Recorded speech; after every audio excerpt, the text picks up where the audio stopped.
Hey everyone, Scott here, and I'm sharing my Half Price Books haul. Oh, and hey, look, I don't have the gloves anymore. My hands are finally healed up enough I can show them again. The bandages are off. Anyways, we got an old commentary and an old Bible. And I thought they were pretty cool, and we're just going to have a quick look at them. We're not going to go into a lot of detail, but let's start with the commentary.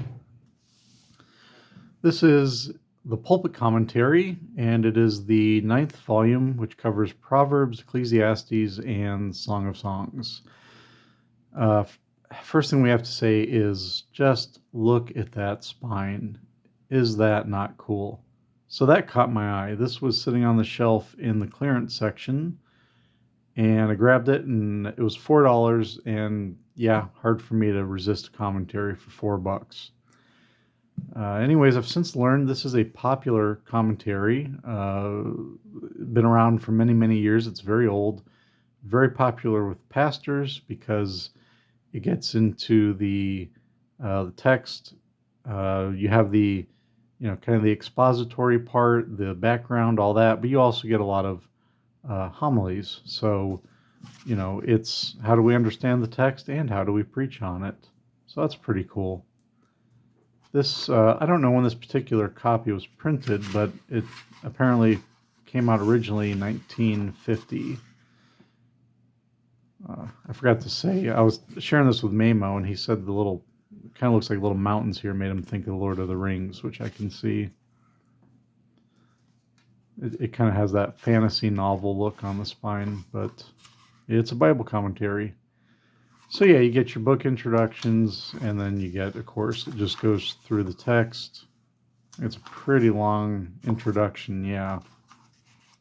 Still in the introduction. Let me grab a few more pages. There we go. So here you can see, like, there's homilies by various authors. And then in other areas you have more of the, so there's the homiletics. In other areas you have more of the exposition, like here. So pretty cool. I had seen a few things. You can see I've got bookmarks in it because I was recently reading Ecclesiastes. But I found a few things in it that were helpful, which I'm not going to get into in this video. But I think this was well worth picking up for $4 to check it out. I looked, you can get the whole set on Logos for $100. I think there's like 33 volumes or something like that. Yeah, it's a big set. Something to look for to it. Yard sales or something, I guess. Other thing I grabbed is a Thompson Chain Reference Bible. Now, these are pretty well known, so probably a lot of you are familiar with it. But this is an older edition. This is the 4th edition, so this is a Kirkbride. Last couple years or so, this has been picked up by Zondervan. So I don't think Kirkbride's around anymore. I think everything was bought up by Zondervan, and now Zondervan is printing some new copies which addressed some of the quality issues that were happening with the more recent Kirkbride 5th editions. But this one's very nice. We've got it's a hardcover. We got paste down liner, which is nice. It's well constructed. Kind of a vinyl liner, I should say. So this is 4th improved edition. It's got a few things that are not in the 5th edition. I think it's Burton's Bibles has a video about the differences, so you can check that out if you're curious. I'll link to that. And then, what you get throughout is you've got a double column text. And then in the margins, you have the different topics and chains that will lead you to further information.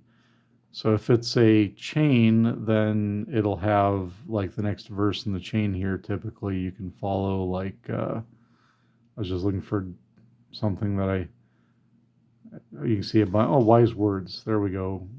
Takes you to Job chapter 6 verse 25, fruitfulness. Takes you to Matthew chapter 3 verse 8, etc. Waiting for God takes you to Psalm 33 verse 20. So you can just kind of follow the chain, go through the Bible that way. I know they have software versions of this. I think it's in Logos, which probably makes doing that a lot faster. But with the physical copy, you just work your way through the Bible. You can also find things by going to the general index, and that'll give you the number that identifies the different items there. And then with that, you can go to the encyclopedia. There we go. Find my book dart. And that has the different topics and texts and the chains and that kind of thing. So you can see, like, right here we have spiritual abundance, abundant joys, abundant life, and it'll give the different verses. And in this case, it's, I guess if it's a topic the author's considered it important enough, they'll actually give the verse here. So we see for abundant life, has John 10, verse 10, I am come that they might have life and that they might have it more abundantly. So, yeah, pretty cool. I'm not entirely sure if this is something I'll use a lot or not yet. I've seen a lot of people talk about the Thompson Chain Reference, especially the last year or two since Zondervan's been bringing it back. But yeah, I was curious to check it out, and I was also kind of just looking through King James Bibles last time I was at half price looking for something unique or interesting, and this fit the bill. So it was $10. I'm pretty happy to check it out for $10. So yeah, so that's it. Just a quick look at those. Thought I'd share and enjoy stopping at half price every now and then and seeing what they have. And sometimes you find some really cool deals like these. So anyways, yeah, if you have any familiarity with either the Pulpit Commentary or Thompson Chain Reference, I'd love to hear your thoughts in the comments. Let me know what you think, or if you've benefited or not. And as always, I thank you for watching. God bless. And we'll see you for the next video, friends.